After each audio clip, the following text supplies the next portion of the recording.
the fuck is up, world? What's good? For real. Another podcast. Yo, it's been like more than 2 weeks at this point, which is fucking hilarious because the last times I did one of these bitches, I was like, yo, I'm on a roll. Look at this. Another new podcast within 7 days of my last podcast. And then I turned around and fucking went the longest that I've gone in this entire fucking podcast game that I got going on here. So maybe the uncertainty, I'm going to want to say not even maybe, I know for a fact, has to do a lot with the reason being that it's final season, yo. Both as the professor that I play and as the student that I also pretend to play occasionally, right? And whenever this time comes, it's just a special time in the year. It's been a special time in my life. Special, I use the word very fucking loosely, but it's been a very special time in my life for about 10 years now. I'm fucking tired of it, bro. I want to fucking graduate school and be done with, yo. Some people graduate but be still stupid. The perpetual career student that my boy Kanye West is talking about, right? Yeah, it just feels like I've been in school fucking forever. But again, that's accounting for the associate's degree all the way now to where I am now at the doctoral degree. I was going to say master's. Get the fuck out of here, dog. Doctoral degree, right? So yeah, it's been quite a process, quite a journey. I took a year off, so I guess not an entirely straight year, 10 years, but that's fucking besides the point. The point is that at this point, I've gotten pretty accustomed to not having a life around this general time of the year, right? Because I'm stuck fucking writing papers, reading papers, grading papers, just the typical fucking academic boy fucking shit. You know, it's nothing unique, it's nothing special, but it definitely is time consuming in a good way for the most part. Right. And unfortunately, because of that, I have been unable to podcast my true love, my true passion, at least for now. Right. The podcasting game. But whatever the case was, I was like, yo, you know what? I got to fucking drop a new podcast today. OK. And the reason being is because, well, a little insight into my personal life. For those of you who don't know me on a personal level, I am a giant fucking Game of Thrones fan. I don't give a the greatest show of all time, bro. I don't give a fuck what anybody says, right? Especially right now with this whole 8th season. Man, this 8th season, it could have been a little bit better, but honestly, it's fucking, I'm satisfied. I am happy with it, right? And especially after last night's episode, man, I can't believe there's people who don't like Game of Thrones, yo, but we'll discuss them at a later time. For now, we're here to discuss not necessarily, yeah, I guess it's gonna come up just by virtue of the discussion, right? So I guess I should qualify my forthcoming statements with two things. I guess I'll qualify with two things. The first of which I guess is the most important, actually. So let me get it out of the way now before I fucking forget. I changed the handle on my Instagram account. So if you're listening to this, if you're watching this, and you still haven't fucking followed me on Instagram, and you're deciding, okay, I guess after 12 podcasts, now would be as good a time as any to follow this fuckhead, okay? You will have to do so at a new Instagram handle, which reads out as OG_IceNice13. That's right, motherfucker. OG_IceNice13. Original gangster. If you don't think I'm a gangster, you can come over here and try to take the title that I gave myself away from me and see how that goes for you, right? But yeah, or you could just fucking go on Instagram and talk shit to me like, hey, you ain't a gangster. And I'll be like, yo, it's time to reevaluate where our definition of a gangster is. And then maybe we can make that decision at a later time, right? The second thing that I need to qualify is spoiler alerts, okay? Whether you are a Game of Thrones head and have not seen last night's episode, season 8, episode 5, right? Or maybe you've just not had a chance to get into the Game of Thrones game yourself, but have been looking forward to it. Or maybe you're one of those fucking weird people in the world who don't like Game of Thrones. Ugh. And then even worse, the ones that don't like Game of Thrones and make a point of letting other people know that, oh, am I only one of the only 1% of the population on the world who doesn't like Game of Thrones? Yeah, because you're an idiot. If you actually sat down and watched the fucking episode, you'd see how awesome it is and how stupid and fucking deprived your life has been because you haven't seen not even one episode. Okay, I'm sorry. I apologize. That was a little bit rude, but that's just my Game of Thrones fanboy speaking right there, right? And, yeah, last night's episode was just so fucking epic that I said, yo, you know what? I'm going to have to drop a podcast on this one particular episode in general, right? Which I guess, honestly, is a welcome change. Maybe for you, but absolutely, certainly for me, right? It's a welcome change for a little bit of the pace of where the previous podcasts have been going. And that's not to diminish by any stretch of the imagination what the other podcasts have to offer. So much as it is to say that I'm not trying to fucking peg myself, and please don't don't allow yourself to peg me into this little corner either, where all I want to do is talk about fucking shit like identity and fucking gender and fucking politics. Like, nah, man, real shit. I really don't care about any of that shit. Which is, again, I said that from the very beginning of this podcast series, and I'm still saying it to this point, which might sound a little contradictory given the fact that the majority of the podcasts that I've given at this point have basically entirely revolved entirely around those subjects, right? But again, just to reiterate what I've said already in the previous two podcasts, is that's just the function of the foundational role that hood philosophy plays, right? And the good news is we're starting to get a little bit closer to the end of the foundational section of my whole hood philosophy. Spoiler alert, it's basically my dissertation, right? I'm starting to get closer to the end already of the foundational aspect of this hood philosophy, right? So for those of you who have been following along from the very beginning, shout out to Jordan. Jordan, if you're listening to this, Jordan is a person, not a student, but a person who came into my ethics course this summer, or this spring rather, with another student, right? He came in with her, and he came in around the midpoint, I say like a month into the semester, and for some reason or another decided that my fucking class was worth coming back to for the remaining portion of the semester, which is all the more meaningful to me, at least, right? Because it was only a once a week class. The class only met once a week, and when it did meet, it met for fucking 3 hours, and those were 3 hours in the nighttime, right? So to be able to drag oneself after a long days of work, right, to a class that's, you know, only once a week but for 3 hours at a time, that's a fucking gargantuan feat in and of itself, right? But to do so for the sheer fucking pleasure of it, because homeboy wasn't being graded, homeboy isn't being graded, right? He went because he actually, like I said, enjoyed the material, and that is just the fucking biggest compliment that I could ever receive. So before I even continue with that, shout out to you, Jordan. I know that you said he was listening to some of these on the field, so that's even more important to me for reasons we'll discuss at a later podcast, right? But for now, for all of us who have been coming along this podcast journey so far, we're getting closer to the end of the fucking the foundational portion of hood philosophy, right? Which I'm excited for, because in the one hand, obviously I'm excited because it's giving me an opportunity to discuss it with those of you who have been listening to it, right? It's a baby. I've sat down and created it from scratch, and obviously, like all of us who take pictures of our little babies and put them up on the gram or in Facebook, we would like the adulation that comes with doing so, right? Like, look at the baby that I made. Like my picture to demonstrate how much you do so, right? The same could be said with me and my little baby of hood philosophy, right? But more importantly, the real reason I'm looking forward to it is because, like I said, I don't want to get pigeonholed, and I fucking refuse to do so, actually, into just these everyday average fucking academic person, because real shit, that's all academia discusses right now for the most part, and I'm so fucking tired of it, at least in the liberal arts section. Like, for reals, I cannot read another fucking paper complaining about how unfair and unjust and everything the world is. Like, yes, motherfucker, it is. And then what? Now what? We all know the world's fucked up. We all know there's fucking issues that need to be resolved in terms of gender, identity, politics. Yes, okay, I get that. But what else? Like, we've been reading the same shit for 20 years already, and it's only progressively gotten more fucking Nazi-ish, as I've already explained in previous podcasts. So what are we going to do? Like, what's the next step, right? Because just sitting here and complaining, I can't fucking do it. I refuse to do it. I'm not a complaining person. I like to take action, right? And unless you're going to fucking re-examine these values of yours that are perpetuating the very systems of oppression that you fucking pretend to be so unhappy with, shit is not gonna fucking change anytime soon, at which point I'll be like, fuck it, I'm done with this, right?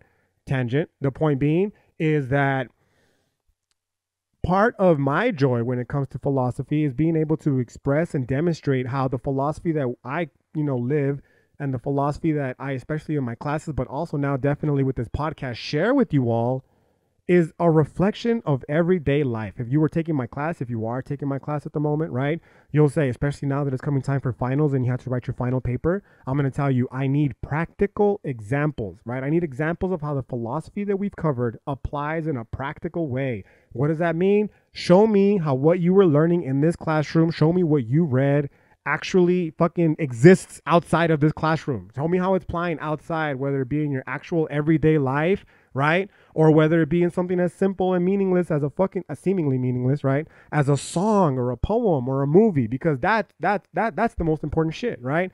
I know I've said it before, but it bears repeating again. If what I teach within the classroom itself or through these podcasts isn't translating to to outside of the experience of being in the classroom or, just listening to this podcast, then I am failing you, bro. Okay. I am failing you as a professor if you're my student, and I'm failing you as a podcast host if you're just a listener, right?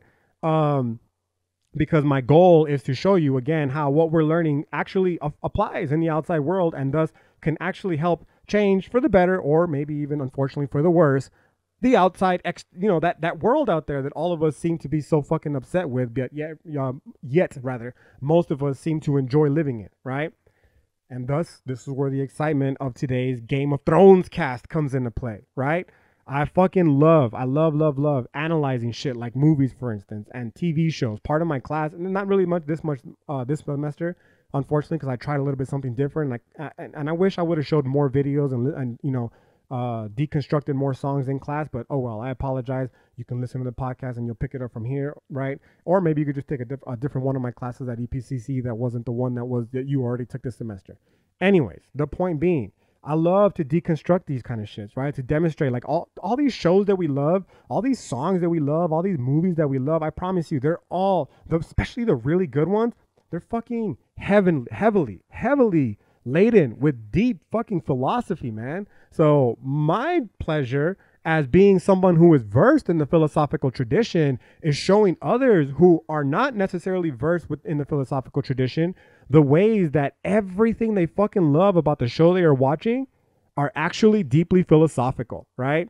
Again, it's just it's one of the many ways in which we can help reclaim philosophy from these academic, turds who reduced it to nothing more than, letters on a piece of paper that, must remain unchanged forever and all of eternity, right? No, dude, philosophy is very dynamic. Philosophy is very much alive. Philosophy is everyday life, and you're seeing it reflected in your own personal actions and behaviors, and you're absolutely seeing it reflected through the, scripted actions and behaviors of people, like, again, in movies and television, right? And you might fucking already know most of the philosophy that we're going to discuss, or that I will discuss, because of your experience with these fucking shows, with these movies, with these songs that just do exactly as I mentioned. They demonstrate to you all the philosophy. Another great example, Rick and Morty. You could just fucking watch Rick and Morty and be like, oh shit, I understand most of my philosophy class at this point, right? But today is not a Rick and Morty cast. That'll come in the future. Today is a motherfucking Game of Thrones cast. Especially, it's a fucking redemption for my girl, the Dragon Queen, Daenerys Stormborn, Queen of the Andals and the First Ment, the Unburnt, the Breaker of Change, the Khaleesi of the Great Grass Sea, right? The baddest motherfucker walking Westeros. What's up? Okay? And the reason is because, well, she's taking a lot of flack on the gram and on social media, I guess, in general. Obviously, I really mostly focus on the gram, as we've explained before. And I'm fucking not here for that at all, because I think fucking last night's episode was awesome. And that the people who disagree, especially the ones who, consider themselves, or not even consider, but the ones who have been keeping up with the show since season 1, episode 1, how dare you try to fucking say, for instance, okay, spoiler alert for reals now, because now I'm about to get into it. But for those of you who fucking have been watching from season 1, episode 1, right? How dare you say that they did her a disservice? Like the character, the showrunners, right? That they did the character of Daenerys Stormborn a disservice, because that is not fucking true, right? In fact, they played her character arc exactly the way that her character arc has been developing from the very fucking first episode, right? And here's where the beauty of philosophy starts to come in, right? And that is the fact that, listen, we fucking loved Khaleesi when she was murdering, for instance, people that we thought deserved to be murdered, right?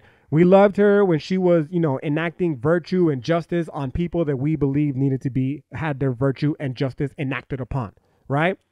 And basically what I mean by that is we fucking loved her when she was a murderer in the very beginning. She's been killing motherfuckers since the very beginning, bro. She's been burning motherfuckers alive. She's been sentencing people to die since the very beginning, right? And the basic idea here comes from a moral dilemma, and it's called that of objective moral truths, more specifically, rather, absolute moral truths, right?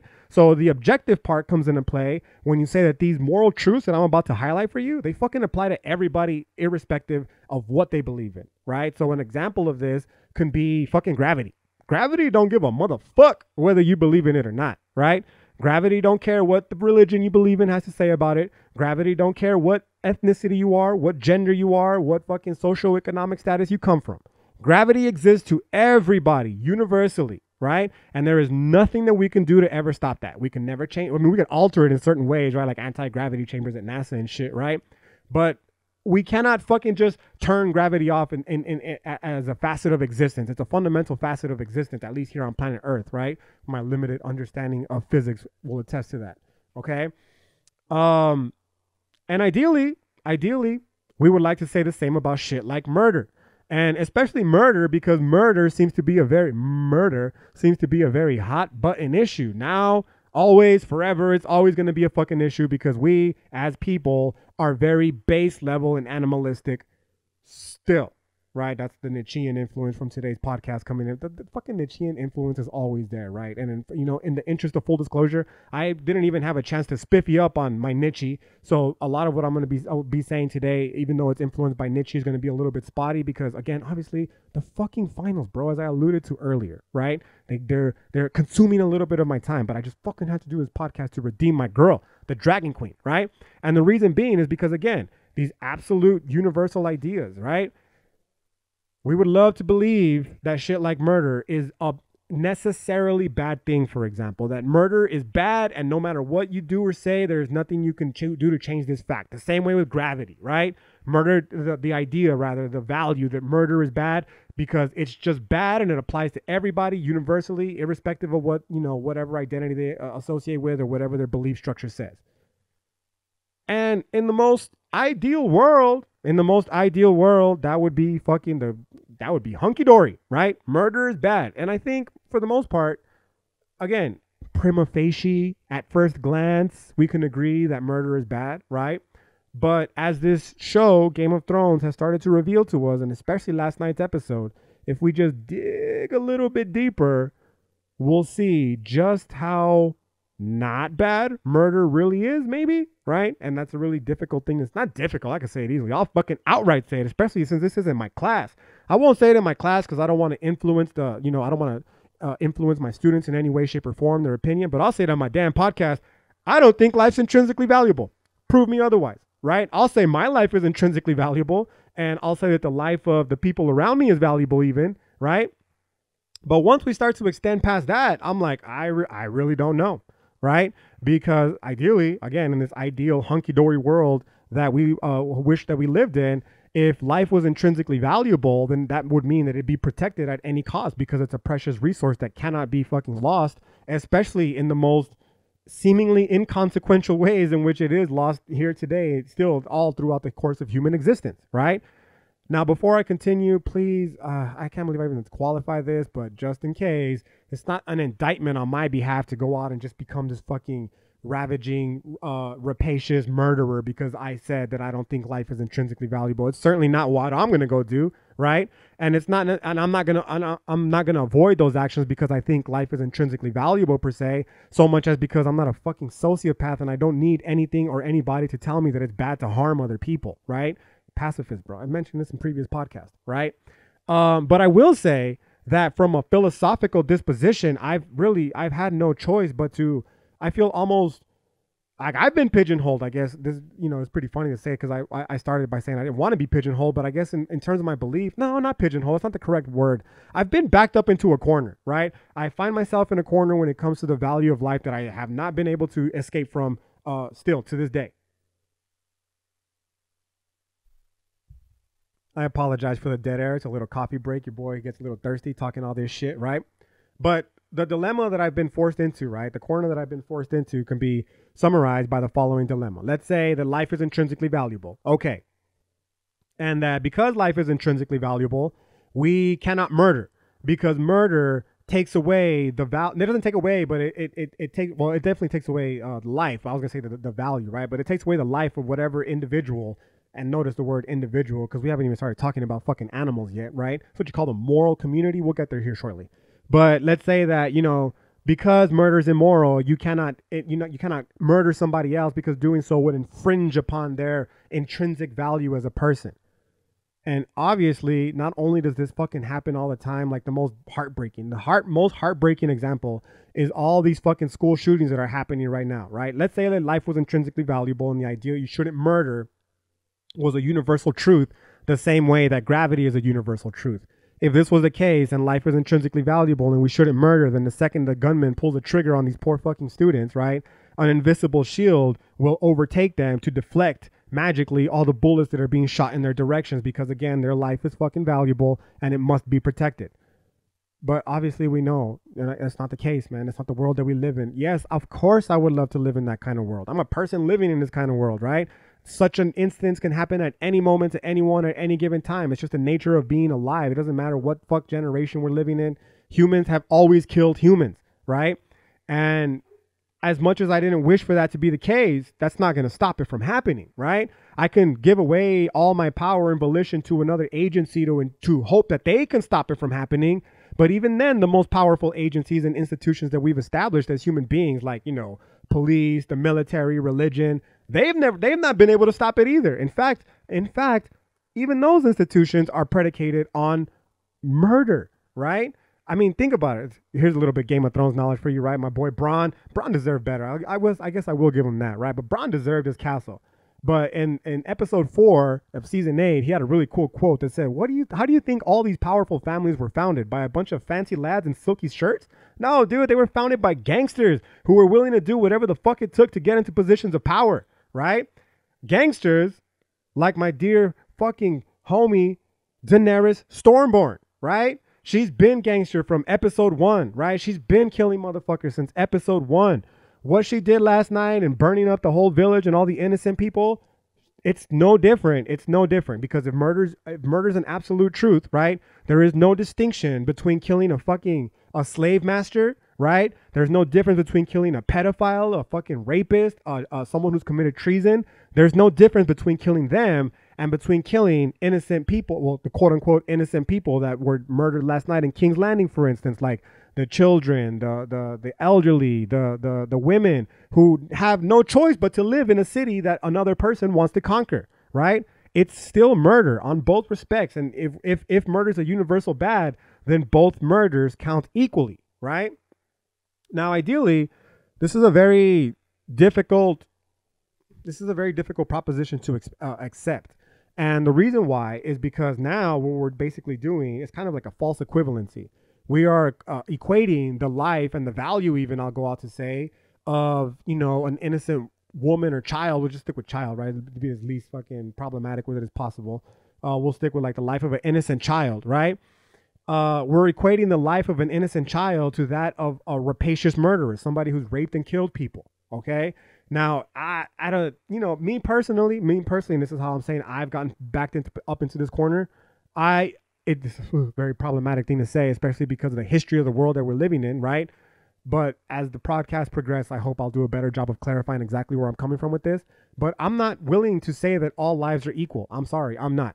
And the perfect example would be the life of a rapacious murderer and the life of an innocent person. Like, I'm not going to say that the life of the innocent person, for instance, is equal to that of the rapacious murderer. In fact, I'm going to say the life, at least in its current form, of this innocent youth is far more valuable than somebody who's raped people, somebody who's killed people, right? Because that individual has, in their own actions, served to harm other people and thus diminish their overall quality of life. And because of that, I don't think that they're equal or worthy, right? I'm showing a little bit of my dispositions here. Okay, I've been accused by some people, surprisingly, right? I've been accused of two things that are not categorically not true. I've been accused and confused of being a motherfucking lefty liberal crazy person, but I've also been fucking accused of being a fucking conservative right wing crazy person. I'm just confused of all kinds of shit, and part of that is because of what I just said, right? Because when you say shit like not all lives are intrinsically valuable, then the next step, at least in this particular argument, for instance, is simple. Okay, so you have this person who has, in fact, we know beyond a reasonable doubt, murdered and killed somebody, right? So what do we do now? Well, at least in America in 2019, but also historically throughout the course of at least the Western tradition that I'm aware of, You can either put them in jail for the rest of their lives, or you can just kill them. The death penalty, right? Now, I know, especially after the last podcast where I was talking about the problems of the fucking military industrial complex, or the prison industrial complex and all that kind of stuff, you might be sitting here like, yo, what the fuck? Like, how can you on one hand say that the prison industrial complex is fucked up, and on the other hand say that, it's a good thing to not just imprison people who murder and rape and kill, but maybe even execute them? And the answer is simple. Because the fucking school to prison pipeline and all the other ensuing prison industrial complex, it actively seeks to take advantage of people who are being miseducated. These motherfuckers, on the other hand, maybe you could say, oh, it's a process of miseducation. Maybe they have no free will. Maybe they were always determined to do it. I don't know what the fuck the case is. What I do know is that they've done the deed already. The deed has been done, okay? And now, like, what the fuck are we left to do with besides remove them from society, whether it be in the form of a lifetime imprisonment or from actually taking their life from them, okay? The point being is that ultimately in doing so, we've already committed two problems against this idea that life is intrinsically valuable and that thus murder should be an absolute universalizable value that we condone, right? Or condemn, rather. And it's simple. We have removed the equality inherent in this example, namely the equality of two people, because if life is intrinsically valuable, that means it's intrinsically valuable for everybody. Again, irrespective of what their belief is, their identity, their religion, their politics, it doesn't matter, okay? If life is intrinsically valuable, everyone's life is valuable, including, right, that of people who have in fact murdered and raped and all that kind of shit, right? And again, like I said, this corner that I find myself in is because I'm not really ready to accept that. Right? So how it relates to this fucking Game of Thrones shit is, dude, again, this Stormborn lady, man, she's been killing motherfuckers since the very beginning. So to suddenly be offended by it because she killed people that we didn't like, or that we do like rather, that puts us in a very difficult moral position. Namely, where again, the same way, now, not even again, but now I'm going to demonstrate exactly how this fucking stratification, if you will, applies. We say certain people are part of our moral community. And as them being a part of our moral community, they are worthy of ethical and moral consideration. Meaning that if you were part of the club, I will extend to you the same courtesies, basically, that I wish would be extended to me, right? So I don't want to be killed, so I won't kill you either. I would like to vote, so I will allow you to vote as well, right? But if you're not part of the moral community, well, then guess what, fuckhead? Now you don't get any moral rights. And now whatever can be done to me, or rather whatever I would not like to be done to me, I can still do to you because you're not part of the moral community. So no, I don't want to be murdered, but I have no fucking problem murdering you because again, I'm part of the moral community and you're not. This is a historic problem in the history of the human race. We're seeing it today, obviously, in America with citizenship, right? But we've seen it in America, for instance, as well with slavery and the indigenous Holocaust when, the European settlers with liberty and justice for all, except you, black and brown people, we'll kill you and we'll fucking do whatever we want to you because you're not a part of the moral community, right? I said it wasn't going to get political and there it went anyway. I promise. I apologize. I'll bring it back. How about we say to animals and shit, right? I got my dog out here barking a little bit. Maybe you can hear him, right? I love my dog. The only reason he's outside right now is so he don't be up all of me when I'm doing this fucking podcast, right? And as soon as it's over, I'm going to let his ass right back in. However, the dog is an animal that we collectively, Jon Snow, you motherfucker, how dare you not pet Ghost, right? Anyways, the dog is one that we collectively have agreed is worthy of moral consideration and is thus a part of the moral community. The same, unfortunately, cannot be said for that motherfucking dead-ass chicken sitting in your fucking refrigerator right now. The same can be said for that fucking about-to-be dead-ass cow that's about to be dropped face first into a meat grinder at some industrial meat factory in order to bring you and provide all of us with 99-cent cheeseburgers at McDonald's, right? Because dogs are fucking awesome. They're sociable. They fucking look at you like they have some kind of intelligence to them, right? We associate a soul with them. Or not, I take it back. Not a soul. Sorry, right? But we associate something there with them, right? But a chicken, man, motherfucker chicken, it's still a dinosaur and all that kind of shit. And they're delicious. If chickens didn't want to be eaten, they shouldn't have been born delicious. And the same for the cows. And thus, we have now stratified two animals, lives in general, right? And said that some animals are better than others, right? And then, this is where the vegan argument comes into play and they say, all animals are equal, bro, right? All life is equal. Murder is murder. This is where the whole point is coming from, okay? And this is the whole issue with this episode last night of Game of Thrones. Like, yo, we've been cheering her and her murderous race, again, from the very beginning. So to suddenly flip it now, it's a little morally ambiguous of us, right? Which I think is indicative of the larger issue at hand, and that is that, yo, we didn't fucking hate last night's Game of Thrones episode. We hate ourselves. I'm just going to straight up say it. And the reason we hate ourselves is because this show, at least subconsciously, or maybe for some of us conscientiously, at least hopefully, especially through the example that I just gave you of, the universal value of life, and the absolute rule that we shouldn't murder. And that is that as ideal as we would like to make ourselves be, we all like to think of ourselves as this fucking Jon Snow type character. Man, that motherfucker is responsible for my girl's downfall. He ain't done shit. In fact, he's had his ass saved by all the women in the series, the entire episode, the entire run of the show. So I don't understand why he's a hero, right? Anyways, the point is, damn, I just lost my motherfucking point. I was talking about murder. I apologize. I just started thinking about Jon Snow, and he really makes me mad, right? But yeah, here we go. This idea that the show doesn't make us, we don't hate the show, man. We hate ourselves because we like to imagine ourselves as these quote unquote fucking moral saints, right? And we would like to think to ourselves that I would never murder. But if we're partaking, for instance, in institutions that actively do murder, whether it be the factory farming system, the industrial factory farming system that murders, again, cows and chickens and pigs and shit for us to eat, or whether we're involved in the institutions that are actively, right now dropping bombs at people in the Middle East, or police institutions that kill people right here extrajudiciously, then guess what? We're part of that, right? That's an extension of us. And especially if we say shit like murder's bad, and then when it happens, we kind of just turn a blind eye to it, because now we become guilty of what's known as tacit consent, this idea that just by not saying something is just as powerful as by actively saying that you are in favor of something, right? I find this to be a huge issue in my ethics class in particular, because obviously it's a very ethical conversation that I'm having to begin with. But one of the things that I like to build up, especially, spoiler alert, right, for those of you who are going to take the class in the future, but revelation for those of you who are taking the class this semester, one of the things that I like to build up is this idea of how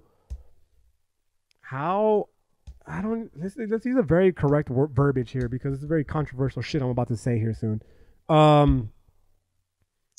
We're not as good as we like to think we are. How about that? I'll start with that. We are not as good as we think we are. We are not as moral as we think we are. We are not as just as we think we are. In fact, we are fucked up, just as fucked up as some of the most fucked up people that have ever existed in the history of the race. The likes of which that have already just broached the subject initially, your immediate reflexive response would be like, ugh, the terrible people. And understandably so, because of the evil, terrible shit that they have done, right? However, as the course of the semester progresses, we start having conversations about shit like fucking universal healthcare, about shit like universal income, about shit like fucking food for the hungry people who can't afford to buy food, housing for the people who can't afford their housing, right? And guess what? It never ceases to surprise me that despite the fact that many of the people, if not all the people in my class, and undoubtedly many of the people who are listening to this would benefit from those very things that I just mentioned, the majority of them are always against it. They're like, what is this, some fucking pinko commie shit? Jordan Peterson was right with his cultural Marxism. Fuck my philosophy professor. This is America, goddammit. You pull yourself up by your fucking bootstraps and you make something of yourself. All right, bro. Cool. I get that argument for sure, no doubt. But let's fucking push a little bit further and let's ask ourselves, okay, we know that you as a human being need a few things just to survive. You need a few things just to survive. You need food. You need shelter, and you need access to basic necessities like fucking water and air. And if you are deprived of any of those, you will not live. It's that simple, okay? Now, obviously, in this capitalistic, monetized society that we find ourselves living in, you need money for all of those, right? Maybe if you're lucky, you can go into a place somewhere and get a water fountain drink. Or I guess most places will offer you a free cup. Don't you fucking dare take a soda, though. Water only, motherfucker, right? And that's a courtesy that we're going to extend to you, because if you die, we can't take money from you, right? So maybe free water every now and then. But everything else in this country, man, you got to fucking pay for that shit, dog. Obviously, this is not startling. What is startling to the students, right, is that if you can't pay for it, what happens? Well, obviously, the initial step is going to be that you find yourself homeless. Single mother of 4 kids, who the fuck cares, bitch? Pay me. Fuck you, pay me, right?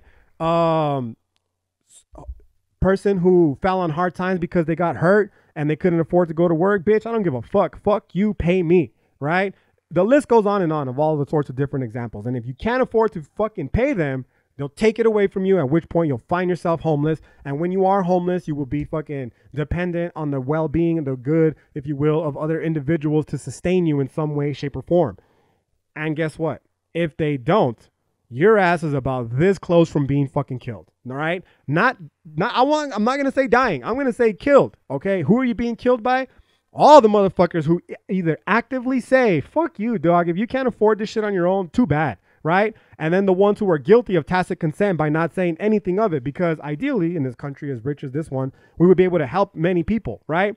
But when we choose not to, we're basically telling them to fuck off. Right? You die, motherfucker. Now, I'm not going to, again, going back to the previous podcast, I'm not going to outright kill you like I used to be able to do in the past days, in the Game of Thrones days, but I'm going to let you just fucking suffer and wither away and turn a blind eye until you're no longer a fucking issue, right? Hey, man, this is the whole thing when it comes down to this Game of Thrones episode, right? When we say, for instance, this moral community, we're like, yo, the people that are not part of the moral community, we have no regard for them, and because of that, who the fuck cares what happens to them, okay? So, ideally,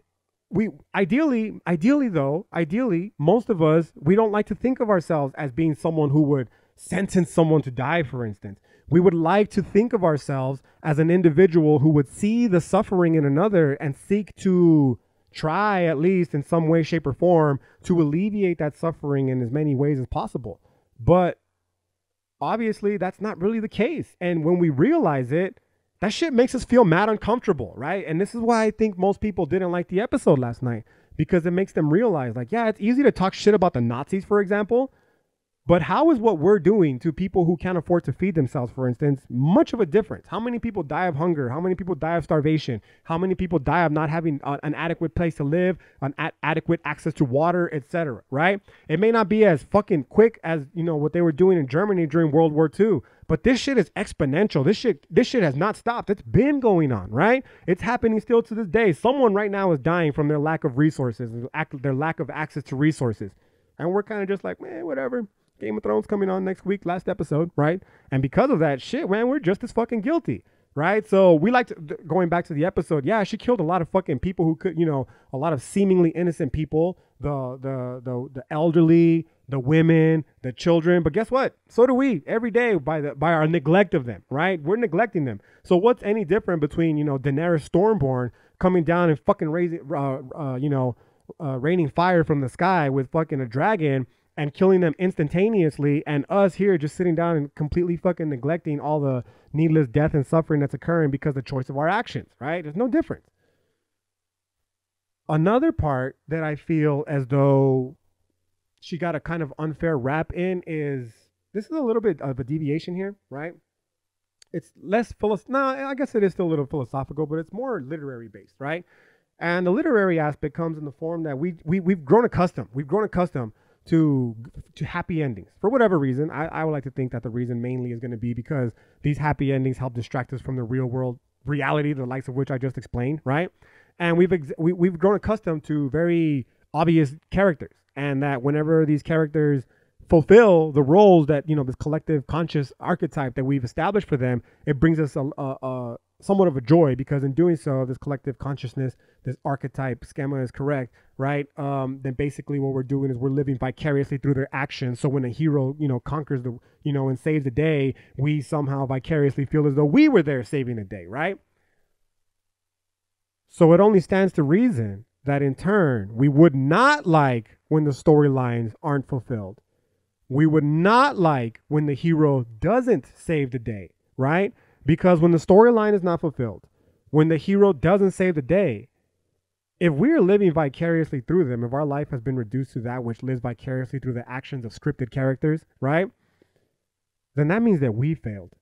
And if the disappointment of your mother alone isn't enough to just fucking bury you in existential dread, can you imagine the disappointment of realizing that the Dragon Queen, a lady who has taken pride in being a dragon her whole career in the show, suddenly kills people? And after all this emotional investment that you've put into her, you start to realize, like, oh shit, if she's a bad person, am I a bad person now too? Chances are probably yes, but it has nothing to do with the show. It has nothing to do with the show. It has everything to do with what you're fucking distracting yourself from with the show, for instance, right? Like, for example, all the shit that I just talked about right now when it comes to the homeless and the hungry and those in need, right? But it also comes in the ways of a more character-based perspective when we start to realize, like, oh shit, I'm very lacking in a lot of moral qualities, right? And that instead of focusing my attention on developing these, I focused it instead on fucking investing all my emotional intelligence into a fucking make-believe character, right? And that's a very uncomfortable position that we find ourselves in. As these podcasts progress, I'm gonna fucking talk at length about the master-slave dialect in regard to my boy Nietzsche, but that's pretty much a summation of it right there, right? We give away our power to these fucking these external forces in hopes that doing so will remove any of the burden of us personally have to become strong in the face of a seemingly and meaningless existence, right? And existing in this fucking hostile universe, cold and hostile universe that don't give a damn about us being here in the first place, right? An easy way to avoid having to think about that kind of shit is to say that I am Team Stark, I am Team Lannister, I am Team whatever, right? And then just poof, going from there. And then when they deviate from your character, you're like, oh, how could they do this, right? But like I said, I did not spiffy up on my Nietzsche entirely. So, but even then, I don't have to. I know enough of it already to fucking explicate it perfectly. The point is, inevitably, I will do so in deep detail, right? For now, this is just a fucking, let's talk shit about the fucking shit talkers of last night's Game of Thrones podcast with a little bit of philosophy intermixed, right? Another thing that these people were talking shit about was the way that Queen Cersei died. Sorry for the dead air again. More motherfucking coffee to power me through the day, right? People were complaining about the way somebody died. Can you imagine that? The same fucking people that were complaining about how people had just died in the previous episode. No, we don't want her to die. We don't want her to die in a nice way. We want them to live in a nice way, or whatever the case might be, right? But they're only going to get mad about the ones who weren't able to live in a nice way because of the Daenerys Stormborn and the way that she killed them. And we're going to get mad at the way that Cersei died as well. Like, come on, dude, where's the internal logic in this? Think about it. Essentially, spoiler alert, they're upset because someone who's a fucking quote-unquote evil character in the show didn't meet an unhappy fate as they would have liked, right? This is the hypocrisy at its finest that is best expressed through what is referred to historically in the philosophical tradition as the problem of evil, right? And the problem of evil has many different layers, but the simple argument is that if God exists, why does evil occur, right? And from there, you can extrapolate to the point that we're trying to get to now. Let me further it a little bit. If God exists, why does evil exist? Because ideally, a God-like figure would be all-powerful, omnipotent, and thus able to would know, right, when an evil action is about to occur, and thus stop it from happening. So the example that I gave you of the force field ascending over the children who are victims of school shootings, right? That's exactly what I'm talking about when it comes to the problem of evil. And unfortunately, that does not happen, which leads people who are proponents of the problem of evil as an argument for the existence against God, right? Or rather for an argument against God's existence. They're going to say, so you have this God who knows everything in advance and is all powerful, so can stop everything from happening, including bad things, but doesn't. So now you're telling me that this God either doesn't fucking care, can't, or more sinisterly, can stop any evil from happening at any given moment, but chooses not to, right? That's the argument against evil, and that's a fucking powerful argument, man. But, you know, as we progress through this lecture series, we'll see that the reason I think that it's such a powerful argument to begin with is because we have a very limited understanding, at least in the Western tradition of philosophy, of what a God is, right? And if we expand that just a little bit, not necessarily that much of a problem, right? But yeah, so from there, we are able to extrapolate that, you know, if God exists and evil occurs, well, then why does shit like bad things happen to good people, right? Like, why would anything bad happen to a good person, right? Because if God existed, then ideally you'd want to protect the people who are bringing good to this world, right? And conversely, and this is where the Cersei example comes into play, if God existed, why do good things happen to bad people? Now, that's a fucking dark and sinister one right there when we seriously sit down and think about it. Because again, We like to imagine ourselves as these fucking moral saints, as these people who do nothing but good. But if the example that I just gave you is correct, most of us feel as though it's a bad thing when good shit happens to bad people. And if that's the case, you're basically saying that I want bad things to happen to bad people. I want bad things to happen only to the people that I deem are worthy of having bad things happen to them. So it's not necessarily that you're against bad things happening. It's that you only want the bad things to happen to the people that you think are bad. That is some fucked up, crazy logic, bro. Like what? I can't even begin. I mean, I can't begin to wrap my head around it, man. Because you found this weird sneak tip way of saying that, yeah, I'm okay with bad shit happening as long as it's okay with as long as it happens to people that I think it's worthy to happening to. And that doesn't make me a bad person. That just makes me somebody who believes in shit like karma or divine justice. For those of you who say shit like, oh, it's all right, karma will get him, or shit like, it's all right, man, you're going to meet God one day and you'll have to answer then. Like, you're basically saying, like, I want this motherfucker to suffer, right? And obviously, suffering, well, depends who you ask me, right? Needless suffering, maybe, for sure. That's what the whole rant about the fucking prison industrial complex and about the border and all that kind of shit stem from. But, you know, spiritual suffering, that's a different story, right? But yeah, so you're basically saying, I don't mind if you suffer as long as you're someone who deserves to suffer. And when you're not someone when you are someone that deserves to suffer and you don't suffer, I'm going to lose my shit. And that's basically what happened last night with Cersei. Cersei, again, for those of you who have not watched the show, she's been pegged to be the bad person in the series, right? And because of that, people were upset about the way that she died. And how did she die? In the arms of her lover. Like, that's a very poetic way to die. I'm sure most of us would want to go out that way, right? She found herself, that's another thing that they were complaining about, is that the entire series, her character was built up to be a cold, heartless, calculating, cunning woman. And at her moment of, at her moment of most weakness, namely the moment she was about to die, she was reduced to this cowering, weeping woman. Like, what the fuck? Every single person walking this planet right now is a cowering, weeping person in the face of their inevitable demise. We all maintain a strong facade. Some of us might even fucking boast about welcoming it. But when the fucking time comes, everybody, death makes cowards of us all, bro. It doesn't matter who the fuck you are, right? So yeah, just because she was fucking cold and cunning and calculated and all the other words that they used to describe her throughout the whole series doesn't mean that she had to face her death like, what's up, motherfucker? I'm ready to die, right? Like, no, dude, that's your most vulnerable moment that you could possibly be in. And the fact that it happened in the arms of her brother lover, right? For those of you who never watched the show, the fact that it happened in the arms of her brother lover is very poetic, right? Which ultimately means that the quote unquote bad person had a happy ending. And the happy ending was, again, the seemingly nice way that she died. She got fucking crushed, right? By the weight of the idolic temple from which she used to reside in, right? But in the arms of her brother lover nonetheless, right? Now, in terms of the morality of it all, I'm going to leave you all with one more because I surprisingly fucking thought that this wasn't going to last that long, but we're fucking almost 45 minutes in, almost an hour in, it looks like, and still going, bro. So here we go. It's been 2 weeks, man. Cut me some slack, bro. I've got a lot to say. I've missed you all. I couldn't wait to get back to the podcast. I'm sacrificing time that I should be doing my homework right now, but I don't give a motherfuck because I need to breathe, bro. This academic shit, like I said, getting me down, stressing me, right? We'll talk about it because I have a whole part of my, not dissertation anymore, but inevitable future forthcoming podcast. I'm talking like months for sure down the road, maybe even a year or so. But I mean, I've basically only been talking introduction to philosophy shit. Inevitably, I'm gonna get to ethics, right?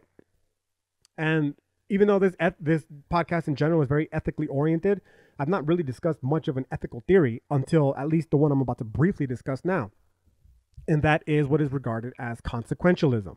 Now, so basically, the basic gist behind consequentialism is that the ends basically always justify the means. Okay, so we're concerned here with the consequences, hence the term consequentialism, right? And these consequentialist theories are generally broken up into two different kinds of utilitarian theories. And what utilitarianism is concerned with is simply maximizing the most amount of good for the most amount of people, right? They're going to want to say these utilitarians, they're going to want to say, what is the correct action? That which brings the most amount of good, happiness, joy, pleasure, etc., to the most amount of people, Now, I'm not going to discuss the theory in detail. I'm not going to discuss the theory in detail because this is not the podcast, right? But there's a lot of shit like optimistic. There's a lot of ethical math, philosophical math. That's why if you ever seen a meme with people doing, like fucking around with their calculators and say consequentialists be like, that's because that's what they're making fun of. There's a lot of rules you got to follow. In fact, one of the utilitarian is called rule utilitarianism, right? But the basic gist is that, at least for this Game of Thrones episode, she fucking said as much, was that, she is devastated because her the people who were trying to advise her had been telling her the whole time, is like, yo, you can't fucking just go out there and kill all these innocent people. Like, that's fucked up. There's hundreds of thousands, millions. They had all sorts of different kind of numbers, okay? But just, I guess, another fault in the fucking in the episode of this season in general. But the basic idea was that because you're taking all these lives, man, and that's not a good thing to do. Another coffee break. I apologize. To which Daenerys' response was like, yeah, you know what? It is fucked up that I'm about to take all these lives. However, I am doing so with thinking about all the lives in the future that I am going to save by doing so. Now, this whole fucking show, man, has been dedicated to her desire to take power, to, ascend the throne, right? But in doing so, her basic goal was to be what she referred to as the breaker of change. She wanted to break the wheel.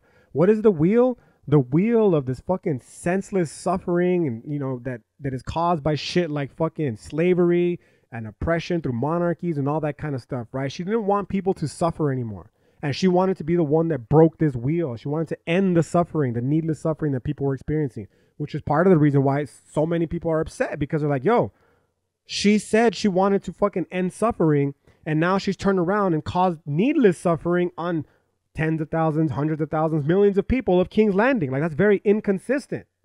But again, this character, characters in general, all human beings in general, is the process of becoming, right? We are not set. We're never been set. And at any given moment, we are susceptible to fall into the brink of, chaos at any given moment. I'll talk about that here shortly. But more importantly, her decision is based off the future. Yes, like it's unfortunate that I'm killing this number of people right now, right? But in doing so, I am making way to build perhaps a better world in the future. Now, I'm not saying I agree with this logic, but I am saying that from a consequentialist perspective, it can be justified. How am I going to fucking ever ascend to the power, for instance, if the person who is in power refuses to step out? And if I have to kill a few people to get her to come out of her fucking position of power, which she did, then it's ultimately for the better overall good. Hence the consequentialist aspect. It's the ends justify the means. At the end of it all, when I am the queen of this land right here, will establish a world in which shit like slavery fucking doesn't exist anymore. But until I get there, I can't fucking do that. And the only way I can get there, like, it's not going to be very pretty, right? But, yo, you want to make an omelet, you got to motherfucking break some eggs, dog. And if, the eggs in this case were the innocent people of Westeros, then so be it. Because if her past actions were indicative of her desires, chances are she probably was going to liberate them to a better future, right? I can't believe I just made an argument, right, for fucking mass murder that occurred last night during that yesterday's Game of Thrones episode. But there you are, right? And that's only page 1 of the fucking notes that I had lined up for today. I have fucking 4 more to go, and I'm already at the 55-minute mark. Now, that's not to say that I'm going to cut this bit short already, but it is to say that I'm definitely going to keep talking about this in a future podcast. But I guess the majority of it is that it's going to be predicated on the Nietzschean aspect, right? Especially specifically the slave morality. Okay, I have a whole series dedicated to this, so I'm really in no rush to talk about it here today per se. But I do want to leave, I guess, with people who were referring to my girl, the Queen of the Dragons, the Unburnt, right, as a crazy person. And honestly, this has perhaps been the most problematic critique that I've seen with all the people who were talking shit about Game of Thrones. And let's put aside the feminist aspect of it to begin with, because it's very easy to fucking call a woman and thus delegitimize her.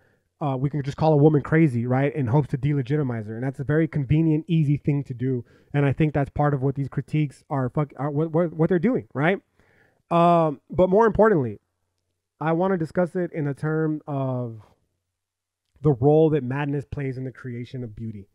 Again, this might seem a little strange, especially considering the fact that a lot of death and murder was involved in the creation of that beauty. But when I say beauty, I don't necessarily mean in an aesthetic and like aesthetics, like looks wise sense, so much as, yo, you know what, man? Fuck, dude. Sometimes there is beauty in suffering. Sometimes there is joy in pain, etc. Right? And as unfortunate as her character, I don't even want to say turn. I think that's what it was destined to be the entire time. Not necessarily because I believe in free will per se, or rather determinism, because I don't believe in free will, I should say. Not because I don't believe in free will. Let me be very clear about that. But more so because I think that's just where her general particular character arc was heading. Um, Madness plays a huge role in this Nietzschean philosophy. Okay, and it's from the basic idea that he's going to want to argue, this Nietzsche character, that our life is a work of art, and that until we listen to our conscience, if you will, and become what we are, that we're never going to be able to create this work of art, if you will. That's the whole point of removing oneself from the slave mentality, from the herd mentality, and becoming more of this individualistic Ubermensch type character, right? And that in the process, we should seek to create of our life something akin to a work of art, like a beautiful work of art, right?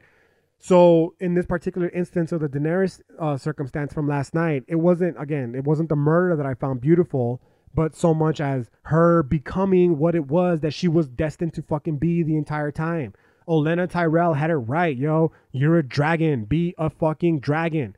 Now, this is very, very, very problematic. I get it. And it's part of the biggest reasons why people fucking don't like Nietzsche on the left, right? And it's because it's very easy to deduce from that if you're a fucking genocidal maniac, that you should be a genocidal maniac, become what you are. But that's not what fucking Nietzsche's saying. It's unfortunate that it played out in some respects that way for fucking Daenerys Stormborn. But hey, as unfortunate as it is, man, again, this is not a fucking hunky-dory world that we live in, and unfortunate shit happens. So I could either sit here and lament about it, like all the people fucking pissing and complaining on, social media about how much of a tragedy it was, right? Or I could just become that active fucking yes sayer that, yeah, you know what? When bad shit happens, bro, I still look to find the fucking best of it, because I know full fucking well that just by virtue of being in existence, bad shit happens all the time. It happens to good people. It happens to bad people. It fucking happens to everyone on large scales. It happens on small scales. And nothing that I do will ever fucking is never going to change that fact, right? I don't have the physical power to stop the laws of nature, if you will, right? Again, we could try to establish police force, militaries, governments, religions, but even they can't fucking stop this shit, right? And again, as unfortunate as it all is, the most important thing to do is take away a little bit of beauty from it, because fuck, man, beauty is what makes life, right? It's what makes life bearable. Art is what makes life worth living, etc., right? So as unfortunate as her actions were, the beauty that I took away, at least specifically from last night's episode, was, man, she became her destiny. This whole time you had this fucking character who she rose from the fucking bottom, man. If you're fucking up on Game of Thrones canon, you know that she at one point was on the streets begging, her and her brother, right? They fled, they were abandoned, they were chased out of their homeland by a king who actively sought to murder her as a child up her through her entire adult life, right? And she survived that. She's a fucking woman living way back at a time when women weren't valuable, they weren't treasured, they weren't fucking considered part of the moral community. And despite all of that, she was able to climb to the fucking highest position of power, right? Now, in order to get there, she needed to do some grimy ass gangster shit. But dude, the process of her going through that's a thing of fucking beauty, man. And the reason why is because, let's take it back to this example that I said about living vicariously through the actions of other people, especially in, Game of Thrones fandom. Yeah, obviously, man, we all felt really closely with some of the fucking characters. It's been almost 10 years that this show's been on air. And for those of you who aren't fucking Game of Thrones dorks like myself, maybe you feel the same way with a sports star or a politician, right? It's not just fucking, it's practical examples. It's not just because of movies or songs and shit. It relates to our everyday life, your fucking preacher, your parents, whatever, right? As long as we are living vicariously through them, we are sacrificing the most beautiful thing that there ever is. And that's our opportunity to become the greatness that we personally are capable of. And that's what fucking, that was the beauty for me in this fucking Game of Thrones episode. The beauty is that, yo, she could have fucking been consigned to her fate. She could have been resigned to her fate. She could have accepted the fact that she's a woman living in a time when women aren't valued or they're fucking judged, right? And she fucking chose not to, man. She won't man the fuck up and became her fucking destiny. She became the dragon that she always was. And if you can't fucking find beauty in that shit, bro, man, I don't know what to tell you. Other than this fucking podcast has now reached the hour-long mark, and my camera is at the 2-minute mark, leading me to believe that it's about to die. So before that happens, I guess I have so much here that I wanted to talk to you, okay? But I wanted to leave you, I guess, with a couple of quick quotes from Nietzsche on madness, right? And the quotes go as follows. Let me see if I can find it. Here we go. Beneath fearful pleasure of millennia of custom, the only way to break out was by a dreadful attendant. Almost everywhere it was madness which prepared the way for the new idea, which broke the spell of a verated usage and superstition. Do you understand why it had to be madness which did this? Madness was total freedom. It was the speaking trumpet of divinity. If madness was not conferred, it must be assumed, right? This is some fucking heavily powerful shit, man. And it's basically saying it's going to lead up to, I want to end this because my fucking camera's going to die, that in order to give birth to a star, one must first have chaos within. Yes, and if you don't have the chaos, you should even welcome the fucking chaos, because at least it, and when we say chaos here, we don't mean outright destruction. We mean this fucking energy that it's going to help propel you from that negative, passive life that you're living into a more active, powerful life that you could be living, right? And the only way that you can create this life of beauty, this fucking star, is to have some of that madness within, right? So let's not be so quick to disregard my mad queen, the fucking unburnt Stormborn, right, of House Targaryen. So, with that said, I'll leave it at this. I hope you all enjoyed this fucking podcast. I'm looking forward to finals being over with so that I can get back to doing these a little bit more consistently. Until then, I look forward to seeing you all again. Peace.